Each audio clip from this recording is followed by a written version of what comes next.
नमस्कार साथियों, ज्ञानम एकेडमी में आप सभी का स्वागत है।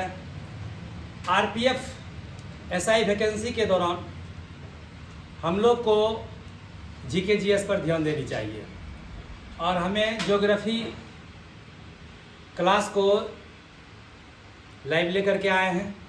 ज्योग्राफी क्लास में हम देखेंगे ज्योग्राफी को। तो ज्योग्राफी एक अहम भूमिका किसी भी एग्जाम के लिए अहम भूमिका निभाता है। ज्योग्राफी को हम देखते हैं, ज्योग्राफी में क्या क्या पढ़ना है।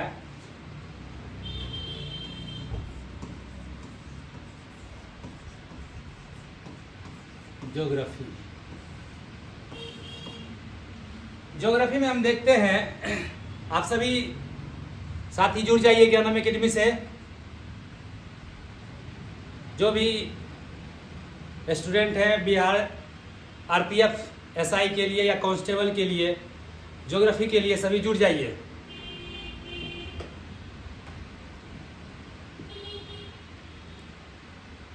ज्योग्राफी में हम देखेंगे क्या क्या हमको पढ़ना है ताकि हमें आरपीएफ एसआई और कांस्टेबल में एग्जाम के व्यू से बहुत इंपॉर्टेंट क्वेश्चन करना है। उसके बाद पहले थ्योरी करेंगे, फिर क्वेश्चन आंसर करेंगे। आप सभी साथी लाइव में जुड़ जाइए।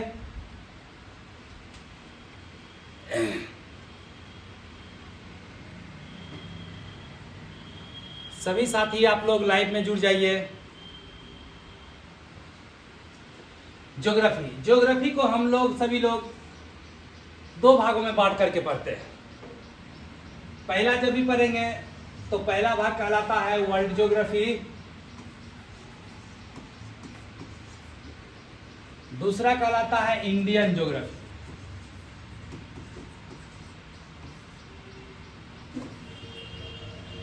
यानी वर्ल्ड ज्योग्राफी को हम, यानी वर्ल्ड पूरी दुनिया के बारे में हम इसमें पढ़ेंगे वर्ल्ड ज्योग्राफी। और वर्ल्ड ज्योग्राफी में ही हमारा देश इंडिया आता है वर्ल्ड के ही अंतर्गत, तो हम उसमें इंडिया को ही पढ़ेंगे। और हमें अगर पढ़ना है तो हम मैप के साथ पढ़ेंगे। मैप में भी वर्ल्ड और इंडियन दोनों को साथ लेकर के हम पढ़ेंगे। आप सभी साथी ज्ञानम एकेडमी से जुड़ जाइए।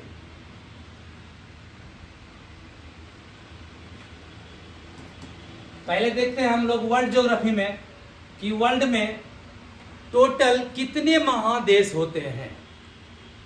पूरी दुनिया में कितने महादेश हैं? तो पूरी दुनिया में 7 महादेश हैं। यानी 7 महादेश पर ही सारे देश अवस्थित हैं। आप सभी साथियों से अनुरोध है कि आप सभी लाइव जुड़ जाए। तो 7 महादेश हैं। उस 7 महादेश में इंडिया एक देश है जिसके बारे में हम इंडियन ज्योग्राफी में भी हम इंडिया के बारे में स्पेशल पढ़ेंगे। चूंकि इंडिया के हम वासी हैं, हम अपने देश को भी अच्छा से पढ़ेंगे, कहाँ क्या है नहीं है। वर्ल्ड भी पढ़ेंगे हम। तो हम देखते हैं वर्ल्ड ज्योग्राफी।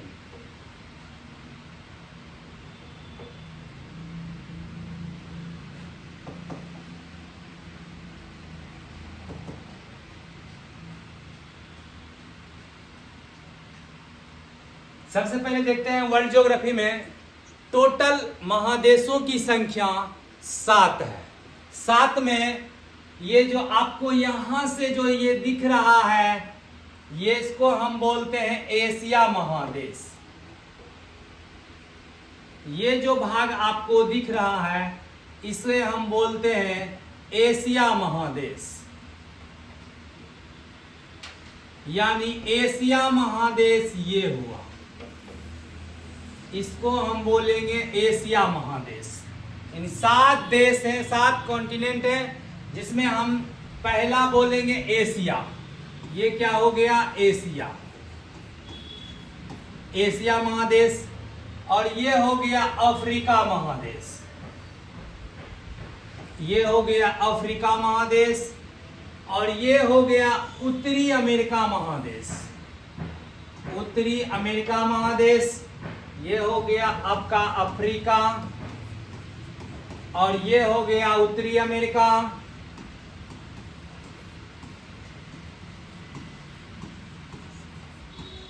और ये हो गया आपका दक्षिणी अमेरिका।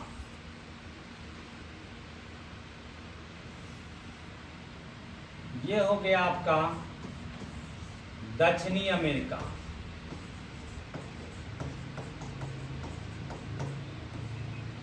यानी ये हो गया एशिया, अफ्रीका, उत्तरी अमेरिका, दक्षिणी अमेरिका। ये हो गया आपका अंटार्कटिका। ये हो गया अंटार्कटिका। ये हो गया आपका अंटार्कटिका। और ये हो गया आपका यूरोप। ये हो गया यूरोप। और ये हो गया आपका ऑस्ट्रेलिया, जिसे हम ओशिनिया भी कहते हैं। इसे हम ओशिनिया महादेश भी कहते हैं। यानी सबसे पहला महादेश एशिया, अफ्रीका, उत्तरी अमेरिका, दक्षिणी अमेरिका, अंटार्कटिका, यूरोप, ऑस्ट्रेलिया, ये 7 महादेश है। इसी 7 महादेश में सारे कंट्री अवस्थित है। हमारा देश भारत भी इसी 7 महादेश में से कहीं एक महादेश में स्थित होगा। हमारा देश भारत एशिया महादेश में स्थित है। यानी हमारा देश भारत एशिया महादेश में अवस्थित है। तो टोटल कॉन्टिनेंट की संख्या 7। पहला हो गया एशिया, अफ्रीका, उत्तरी अमेरिका, दक्षिणी अमेरिका, अंटार्कटिका, यूरोप, ऑस्ट्रेलिया। हमारा देश भारत एशिया महादेश में पड़ता है। सबसे बड़ा महादेश एशिया महादेश हो गया। यानी सबसे बड़ा महादेश एशिया महादेश। उसके बाद देखते हैं सबसे बड़ा महादेश एशिया महादेश, उससे छोटा अफ्रीका महादेश, इससे छोटा उत्तरी अमेरिका, इससे छोटा दक्षिणी अमेरिका, इससे छोटा अंटार्कटिका, इससे छोटा यूरोप, सबसे छोटा ऑस्ट्रेलिया। इसका मतलब सबसे बड़ा महादेश एशिया महादेश तथा सबसे छोटा महादेश ऑस्ट्रेलिया महादेश। अब आती है बात, सबसे पहले मानव किस महादेश पर आया था? सबसे पहले महादेश यानी सबसे पहले मानव किस महादेश पर आया था? सबसे पहले मानव अफ्रीका महादेश में आया। वो मानव था जो असभ्य मानव था। यानी ऐसा मानव जिसे ना तो पहनने के लिए किसी प्रकार का ध्यान था कि हम नंगे घूम रहे हैं, ना किसी को बोलने का तरीका था, ना किसी को समाज में रहने का तरीका था। अर्थात असभ्य मानव सबसे पहले अफ्रीका महादेश में आया। उसके बाद सभ्यताओं का मानव पूछेगा तो एशिया महादेश को कहा जाता है सभ्यता का मानव। अर्थात वैसा मानव जिन्हें बोलने के लिए सही से आता हो, आपस में समाज में कैसे वार्तालाप किसके साथ करे, कैसे कपड़ा पहने, कैसे क्या करे नहीं करे। इसका मतलब ये हो गया सभ्यताओं का महादेश एशिया महादेश को कहा जाता है। और सभ्य मानव यानी सबसे पहले मानव अफ्रीका में आया था। यानी सबसे बड़ा महादेश एशिया महादेश, सबसे छोटा महादेश ऑस्ट्रेलिया महादेश।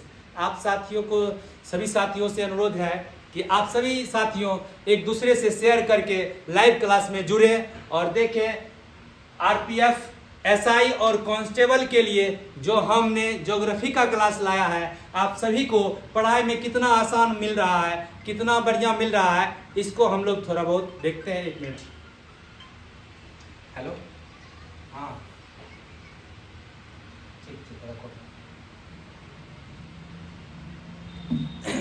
तो 7 महादेश पर ली। 7 महादेशों में सबसे बड़ा महादेश एशिया महादेश है। और इसी एशिया महादेश में हमारा प्यारा भारत स्थित है। अब चलते हैं हम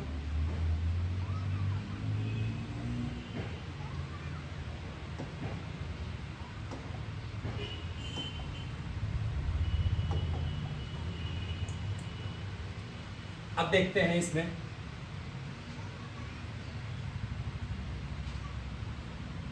यह है हमारा पृथ्वी।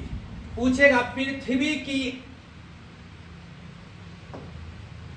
यह है हमारा पृथ्वी, पूछेगा पृथ्वी का आकार कैसा है, तो पृथ्वी का आकार हम लोग गोल गोल और नारंगी, समतोला, काजू किशमिश की तरह नहीं बोलेंगे। हमारी पृथ्वी कैसी है, तो हमारी पृथ्वी जियोड है। कैसी है? जियोड है। यानी पृथ्वी की आकार आकृति कैसी है, तो जियोड है। जियोड हम किसको बोलेंगे, तो हमारे पृथ्वी पर, यानी ये पूरी तरह गोल हो गया है। इसीलिए हम बचपन में पढ़ते थे पृथ्वी गोल है। लेकिन पृथ्वी कैसी है, पृथ्वी की आकार कैसी है, तो पृथ्वी की आकार जियोड है। जैसे जियोड किसे बोलेंगे, तो जियोड हम बोलते हैं हमारा पृथ्वी है, तो हमारी पृथ्वी कहीं समतल है, तो कहीं पहाड़ ऊपर उठा हुआ है, तो कहीं समुद्र है, गहरा है। इसी भाग को हम जियोड बोलते हैं। जैसे हमारा ये थुथुर हो गया, ये थुथुर को देखिएगा तो नाक देखिए उठा हुआ है पहाड़ की तरह, मुंह देखिए लग रहा है मारियाना गर्त की तरह, गाल देखिए लग रहा है मतलब मैदान की तरह। अब इसी भाग को यानी कहीं समतल, कहीं उठा हुआ, कहीं धंसा हुआ, ऐसे भाग को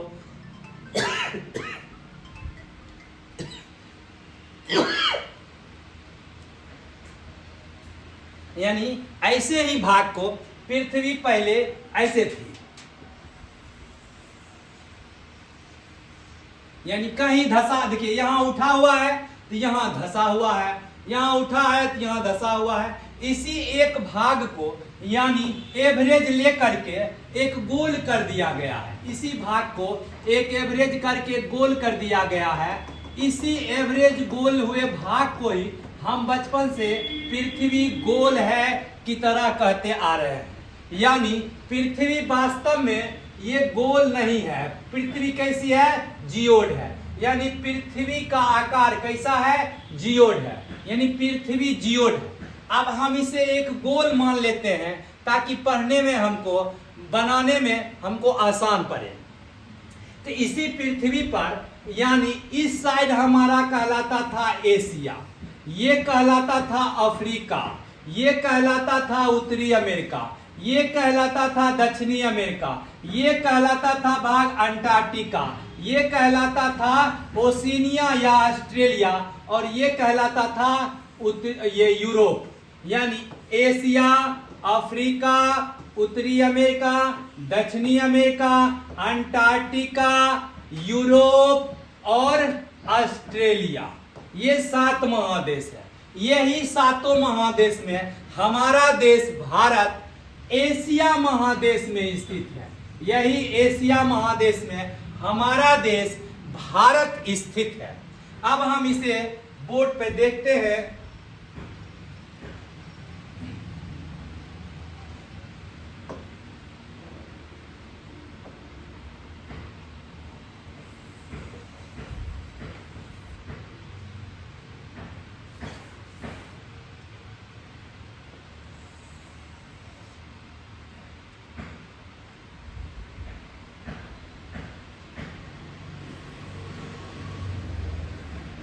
यह है हमारा पृथ्वी।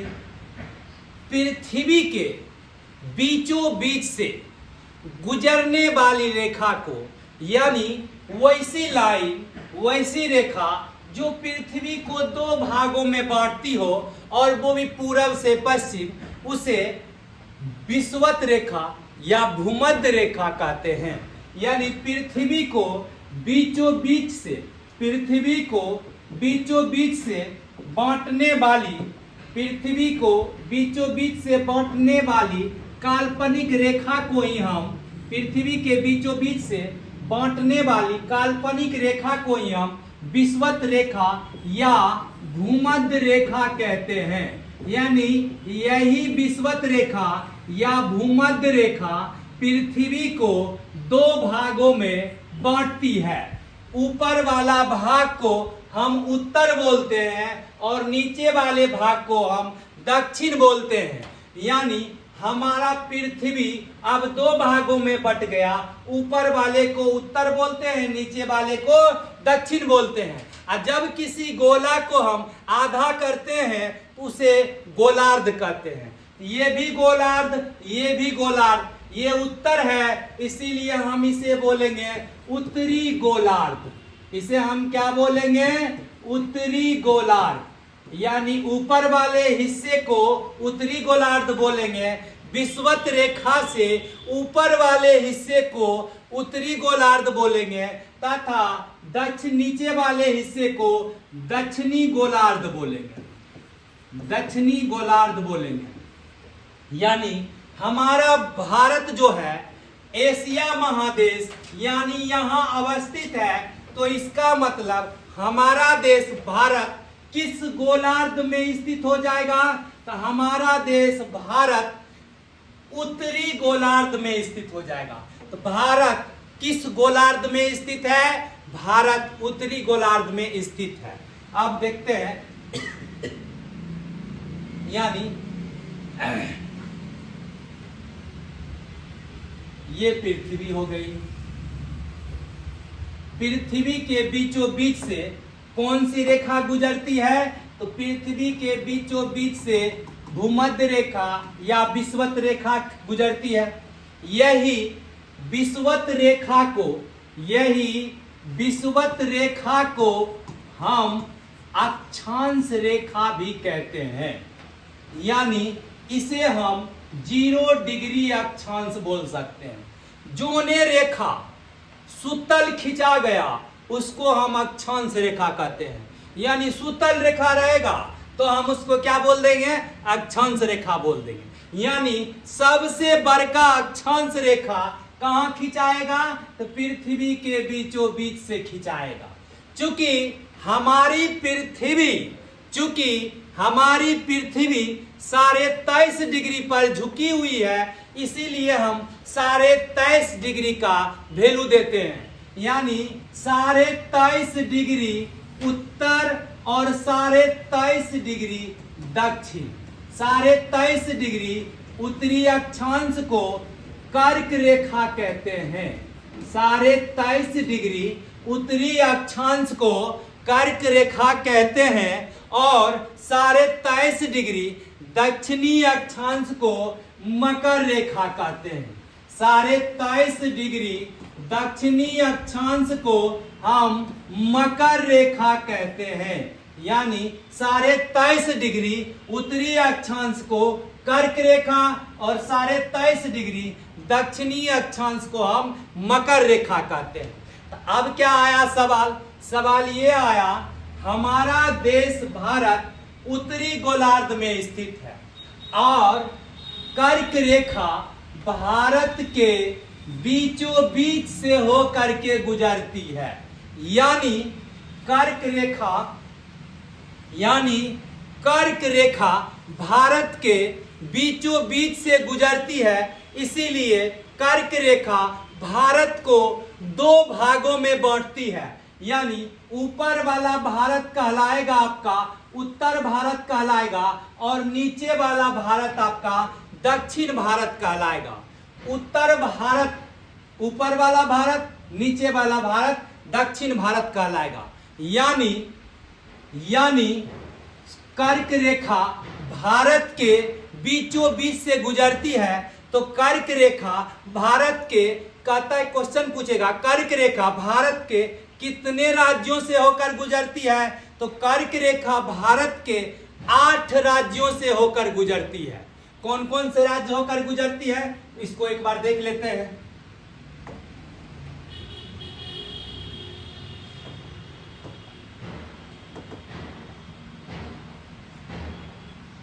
यह है हमारा प्यारा भारत। भारत के बीचों बीच से यहां से कर्क रेखाएं गुजरती है। भारत के बीचों बीच से कर्क रेखाएं गुजरती है। यानी भारत के बीचों बीच से कौन सी रेखा गुजरती है? कर्क रेखा गुजरती है।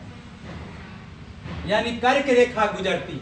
भारत के बीचों बीच से कौन सी रेखा गुजरती है? कर्क रेखा गुजरती है। कर्क रेखा गुजरती है। यानी भारत के कितने राज्यों से होकर कर्क रेखा गुजरती है? तो 8 राज्यों से होकर गुजरती है।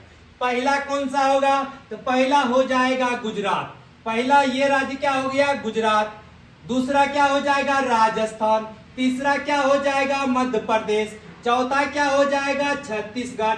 पांचवा हो जाएगा झारखंड। छठवां हो जाएगा पश्चिम बंगाल। सातवां हो जाएगा त्रिपुरा। आठवां हो जाएगा मिजोरम।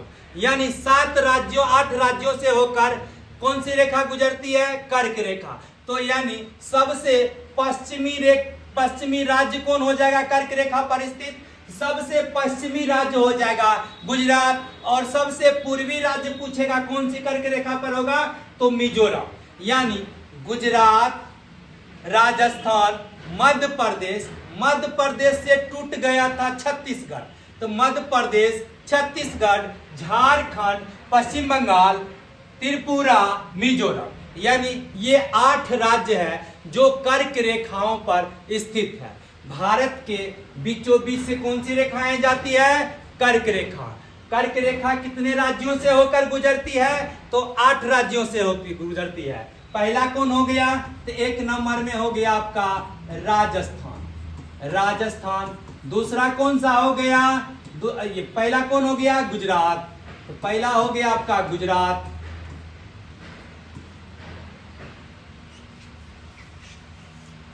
पहला राज्य हो गया गुजरात। दूसरा हो गया राजस्थान।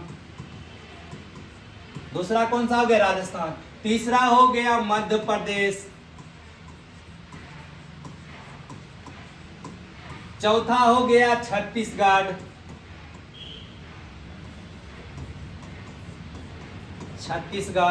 पांचवा हो गया कौन सा, झारखंड। छठवां कौन सा हो गया, पश्चिम बंगाल। छठवां हो गया आपका पश्चिम बंगाल। सातवां कौन हो गया आपका, त्रिपुरा। सातवां हो गया आपका त्रिपुरा। आठवां कौन सा हो गया, आठवां हो गया मिजोरम।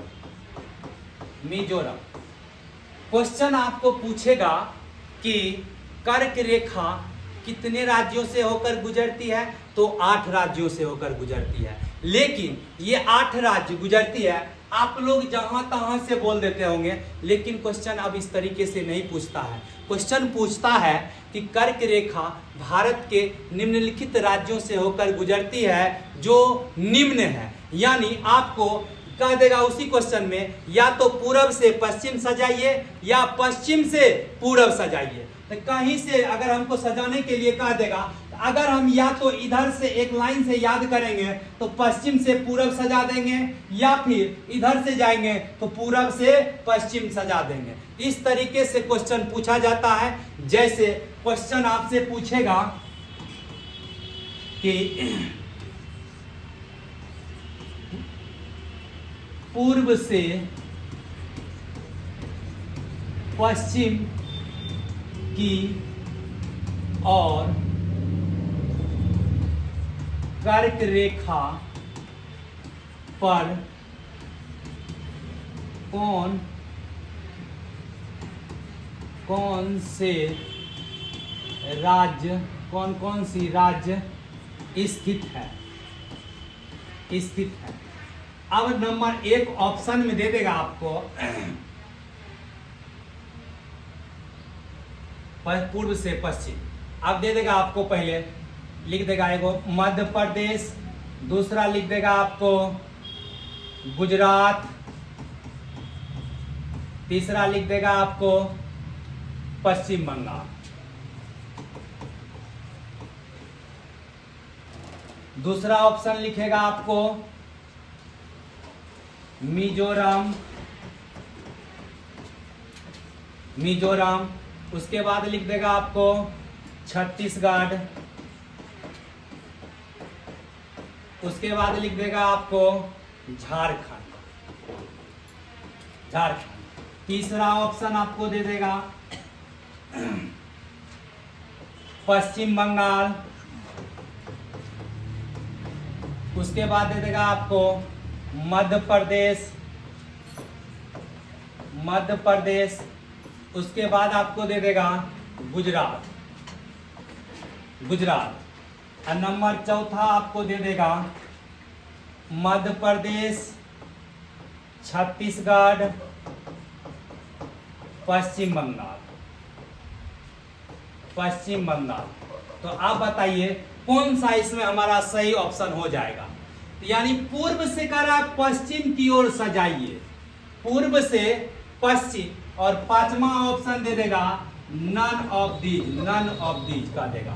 यानी देखिए कहेगा आपको कि पूर्व से पश्चिम की ओर सजाइए, यानी पहला देखिएगा एमपी आ रहा है, एमपी ठीक है, एमपी यहाँ है, गुजरात, यानी एमपी के बाद गुजरात, यानी पूर्व से पश्चिम जा रहा है, यहां तक ठीक है। उसके बाद पश्चिम बंगाल का रहा, देखिए मध्य प्रदेश ठीक है, गुजरात ठीक है। अब इधर जाना चाहिए लेकिन घूर करके फिर इधर आ जा रहा है पश्चिम बंगाल, यानी पहला ऑप्शन गलत हो गया। दूसरा ऑप्शन अगर लेते हैं हम तो दूसरा ऑप्शन देखते हैं, पहला कहता है मिजोरम, चलिए पहला मिजोरम ठीक हो गया। दूसरा कहता है छत्तीसगढ़, ये छत्तीसगढ़ भी ठीक हो गया। तीसरा कहता है झारखंड, यानी देखिए छत्तीसगढ़ के बाद फिर बैक आ जा रहा है, यानी पूरब से जा रहा है उधर, पूर्व से पश्चिम जा रहा है, यानी मिजोरम, छत्तीसगढ़, अब फिर इधर आना चाहिए तो फिर घूर करके इधर आ जा रहा है झारखंड, यानी ये भी ऑप्शन आपका गलत हो गया। उसके बाद तीसरा ऑप्शन कहता है पश्चिम बंगाल, तो पश्चिम बंगाल एक यहाँ है, मध्य प्रदेश, चलिए एक मध्य प्रदेश यहाँ है। उसके बाद करा झारखंड, उसके बाद फिर झारखंड आ गया यहाँ घुर करके, यानी ये भी ऑप्शन क्या हो गया आपका गलत हो गया। चौथा ऑप्शन देखते हैं मध्य प्रदेश, ये मध्य प्रदेश आ गया। उसके बाद कौन सा आ गया छत्तीसगढ़, यानी ये छत्तीसगढ़ आ गया। उसके बाद कौन सा आ गया पश्चिम बंगाल, यानी ये भी ऑप्शन आपका गलत हो गया। तब क्या लगाएंगे नन ऑफ दीज। अगर इसमें से आपको यही क्वेश्चन में से आपको अगर पूछ देता यहाँ पर कि पहला कौन पूछ दिया था पश्चिम बंगाल, मध्य प्रदेश, यानी मध्य प्रदेश, अगर यहाँ ये क्या है पश्चिम बंगाल, पश्चिम बंगाल, उसके बाद कौन हो गया मध्य प्रदेश, मध्य प्रदेश, और ये गुजरात है, हाँ तब ऑप्शन ये आपका सही हो जाता। ऑप्शन नंबर 3 देखिए पश्चिम बंगाल का रहा है, ये पश्चिम बंगाल हो गया। मध्य प्रदेश, ये मध्य प्रदेश। उसके बाद ये करा गुजरात, गुजरात ये हो गया। यही ना गया आपका पश्चिम से पूरब की ओर बढ़ रहा है। ऑप्शन नंबर कौन सा हो जाएगा आपका 3 नंबर हो जाएगा। इस तरीके से क्वेश्चन पूछा जाता है।